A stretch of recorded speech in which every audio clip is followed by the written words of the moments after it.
Situation worse होती चली जा रही है। इमरान खान साहब को चार गोलियां उनको लगी हैं। पहले हम ये समझे कि एक ही आदमी ने फायर किया, 13-14 लोगों को तो गोलियां लग गई हैं। और इमरान खान साहब को भी जो गोलियां लगी हैं, एक गोली दूसरी डायरेक्शन से आकर भी हिट हुई है, जो उनकी टांग में लगी है। यानी रान इस तरफ से भी गोली लगी है और इस तरफ से भी गोली लगी है। तो अब ये बताया जा रहा है कि हमलावरों की तादाद एक से ज़्यादा थी। वो अकेला जो नीचे उसने 8 गोलियां, वो खुद अपने मुंह से कह रहा है कि 8वीं गोली चलने के बाद 9वीं फंस गई। तो 14 बंदों को गोलियां कैसे लगी? किसी को 4 लगी हैं, किसी को 3 लगी हैं, फिर किसी को 4 लगी हैं। 4 इमरान खान को लगी हैं, 3 उनकी बॉडी में से निकली हैं। इसी तरह जो है वो एक और जो उनका सिक्योरिटी गार्ड है, उसकी बॉडी में से 4 निकली हैं। एक शख्स जिसने बताया ही नहीं, वो हॉस्पिटल पहुंच गया, गार्ड उसने जाके बताया मेरी बॉडी में भी गोली है, उसकी भी निकाली वहाँ पे। तो ये जो बंदा है जिसने गोलियां चलाई हैं, इसकी गोलियां तो इमरान खान के 2 गार्डों और इमरान खान की बॉडी में से निकल आई हैं। तो बाकी गोलियां कौन चलाता रहा है जो इतने सारे लोगों को लगती रही? किसी को 2, किसी को 4, किसी को 1, किसी को 3। ये जितनी गोलियां लोगों को लगी हैं, और क्या सारी गोलियां बंदों को ही लग गई हैं? बेशुमार गोलियां। जब आप गोली चलाते हैं, जितना भी आप माहिर शूटर हों, मैं जानता हूं इसको क्योंकि मैं ये शूटिंग कंपटीशंस में जाता रहा हूं।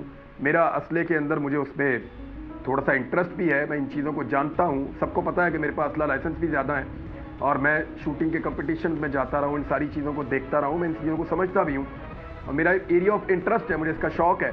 तो कभी भी ऐसा नहीं हो सकता कि एक आदमी ऐसे ब्रस्ट मारे और सारी गोलियां लोगों को लग जाए जाके, मुमकिन नहीं है।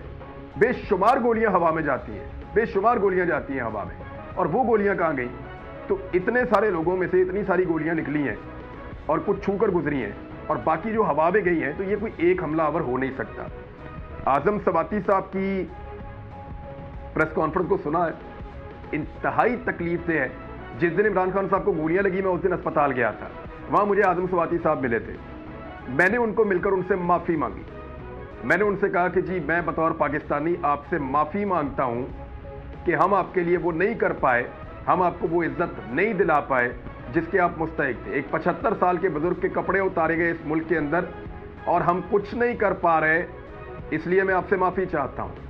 यानी ये क्या किया जा रहा है पाकिस्तान के साथ? जिसको पकड़ो उसको नंगा करो, उसके कपड़े उतारो, कौम की तजलील करके, उसको बेइज्जत करके उसको क्या बताना चाह रहे हैं कि हम किसी के भी कपड़े उतार सकते हैं, किसी के भी कपड़े इस मुल्क में उतारे जा सकते हैं, किसी भी की इज्जत इस मुल्क में महफूज नहीं है।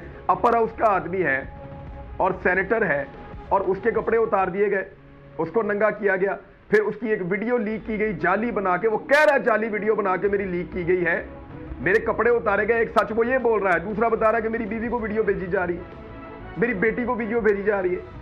यानी यहां पे पाकिस्तान में फवाद चौधरी साहब ने एक ट्वीट करते हुए बताया कि जजेस महफूज नहीं है, पार्लियामेंटेरियंस महफूज नहीं है। बड़े बड़े होटल्स, बड़े बड़े जो ऐवान हैं, बड़े बड़े जो हाउसेज हैं, चाहे वो मिनिस्टर्स कॉलोनी है, चाहे वो दीगर घर हैं, हर जगह के ऊपर जो है वो कैमरास लगाए गए हैं। लोगों को ब्लैकमेल करने के लिए उनकी वीडियोज और उनकी ऑडियोज को रिकॉर्ड किया जाता है। वजीर आजम हाउस को बक किया जाता है, जो सूबाई हुकूमतों के हाउसेज हैं उनको बक किया जाता है, तमाम दफातर को बक किया जाता है, हर एक चीज को रिकॉर्ड किया जाता है ताकि बवक्ते जरूरत जो है वो इसको इस्तेमाल किया जा सके। अब इस वक्त आजम सवाती साहब और करतब से गुजर रहे हैं, जिस तरह वो 75 साल शख्स रोया कैमरों के सामने बैठ के, उस पर भी उसका मजाक उड़ाने की कोशिश की जा रही है। ये बेहिसी है इस कौम में, लेकिन शाबाश देनी है और शुक्रिया करना है हमें पाकिस्तान पीपल्स पार्टी के सेनेटर का। उन्होंने बड़ी जबरदस्त आवाज उठाई। उन्होंने जो मुस्तफ़ा नवाज खोखर साहब हैं, उन्होंने ना सिर्फ ट्वीट किया, बल्कि उस दिन जब अरशद शरीफ भाई के जनाजा निकलने के वक्त उनके घर पे मैं गया तो मुझे वो वहां मिले थे।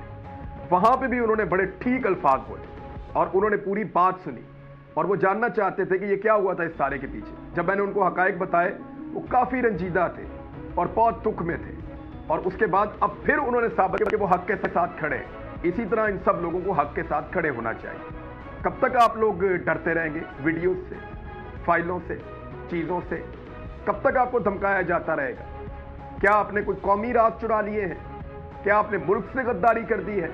हर एक की कोई ना कोई चीज, कोई ना कोई कमजोरी पहले बनाकर उसका रिकॉर्ड इकट्ठा किया, अब अपने पास रखा हुआ है कि इसको ब्लैकमेल करेंगे।